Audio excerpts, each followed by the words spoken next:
Hello, my name is Sami Rashid. I'm doing a certificate for on disability. This is subject 4, case study 2, Erik 2. So I'm here today with Greg Deans, the supervisor at Lotus Compassionate Care. How are you doing? Yeah, not too bad, thanks. That's good. And I'm here with Erik and Erik's mum. Thank you guys. Hello. Thank you guys for being here. Today we are holding a meeting so we can speak about the specialist services and networks that I've done a bit of research on that will help Erik in his future goals. And also today we're completing a action plan. So I have read the one-page profile of Erik's, and from what I can tell from it, Erik's long-term goals seem to be that he loves footy a lot. So he wants to eventually play a game, but he also wants to go to a game as well. But what I got from the one-page profile as of now, I think we need to work on Erik's communication. He wants to, make that a little bit better. So according to that, I've done my research and I've come up with 4 options for specialist services and networks. So the options are, for specialist services, we've got cerebral palsy guidance. This will help Erik with his movement. They provide physiotherapy and everything to help Erik with that field. And speech pathologists, there's a range of speech pathologists that can help Erik with the communication. With the networks, the disability networks, I found there was a website called an Office of Sports New South Wales Government, because obviously we're in New South Wales. This will help with choices of organisations for Erik to help him with his movement and all that. So it can connect him with physiotherapists and all that sort of stuff. The second network is Disability Sports Australia. This helps Erik because they actually have physiotherapy there at Disability Sports Australia. So he doesn't have to go through different organisations to try and find a physiotherapist. These physiotherapists will be ready to go as of whenever Erik needs them ready to go. The third network is Australian Network Disability. This gives Erik a range of choices for disability sports, so he can, start at a beginner pace and work his way up. This will sort of put him with people sort of similar to his condition, so he can get used to the sport and all that sort of stuff, which is really good. And the last one on my research was communication access networks. This is really important because this will help Erik access speech pathologists, speech therapists, which can help him with his communication. So I'm going to throw it over to you, Erik. I just want you to maybe pick 2 of these choices so we can move forward. Which ones would you like to go with? The one with the physio. Yeah. Communication. Yep. So, sorry, did you mean the Disability Sports Australia and Communication Access Networks? Yes. So those are the ones you want to go with. Well, they're very good choices. Obviously, we need to move forward and research a bit more about them to see how you want to start going ahead with everything. So I just want to ask a question because obviously there's going to be barriers when it comes to beginning and all that sort of stuff. So what do you think? Do you think you'll have any barriers? Are you scared of anything happening? Yeah, worried. Get tired. Yep. And I want to talk better.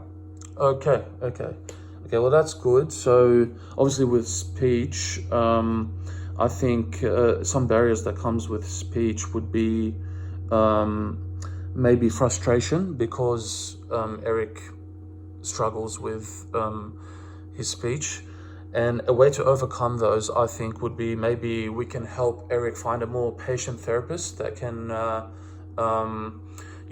help Erik. If he sees him getting frustrated, he can sort of help him overcome it a bit better. And positive encouragement. So that's the second thing that we can do to overcome frustration when it comes to speech pathology. So positive engagement is very important. I think if we can find a therapist that has a mixture of both those qualities, it will be very good for Erik. Another thing that could be a barrier, because as I read on the one-page profile, I heard that you might get tired or maybe even bored easily. So to overcome this, we can have maybe frequent breaks during the sessions. We can explain to the therapist that we need to have more frequent breaks so Erik can have rest and then get back into it better. And maybe we can sort of tell the therapist to include entertaining subjects, stuff that Erik likes. What do you think about that, Erik? Do you think that would help you maybe be more comfortable? Yes, that's good. Well, yeah, they're just suggestions. If you want to add anything, we can in the future, but they're just suggestions at the moment. Now, for sport, do you think what do you think will be a barrier in the sports section for you? What are you afraid of happening? I move slowly. Move slowly. Okay. So body movement. Yep. We can talk about that. So body movement could be one barrier that we're going to have to overcome when it comes to the physiotherapy and the sports side of it.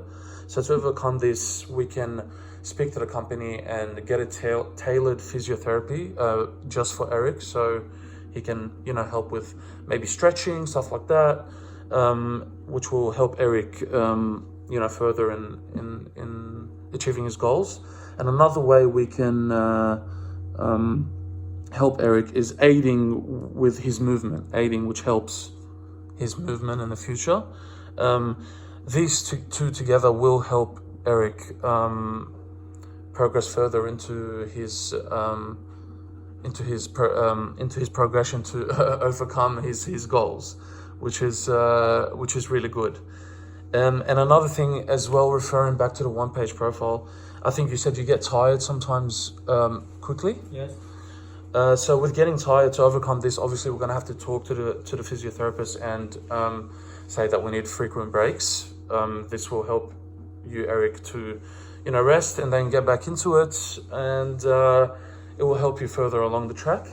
And obviously we need to focus on your fitness, so maybe we can have a slight little warm-up before every session. We'll talk to the physiotherapist to see how we can help your fitness get better as we go.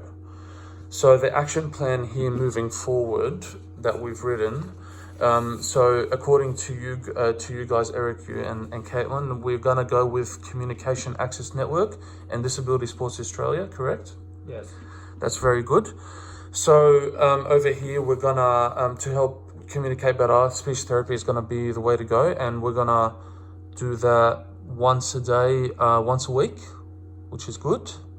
And the physiotherapy we're going to do once a day, 3 times a week, so Erik's movement can increase gradually and he can get better at doing stuff that he wants to do. And just the resources for these needed for Communication Access Network, this speech therapy, we're going to need visuals and communication aids, which can, I'm pretty sure, be provided by the network. And for physiotherapy, we're going to need training equipment and aiding and moving equipment, special equipment to help Erik, go through his exercises. So this is the action plan moving forward. I think we're gonna have progress meetings maybe every 6 months, I'd say. What do you guys think about that? Yeah, I think that's good. That's very good as well. If you guys don't have any more questions for me, I think we've reached the end of the meeting. I'm just worried about payments. Okay, funds. Payments and the funds.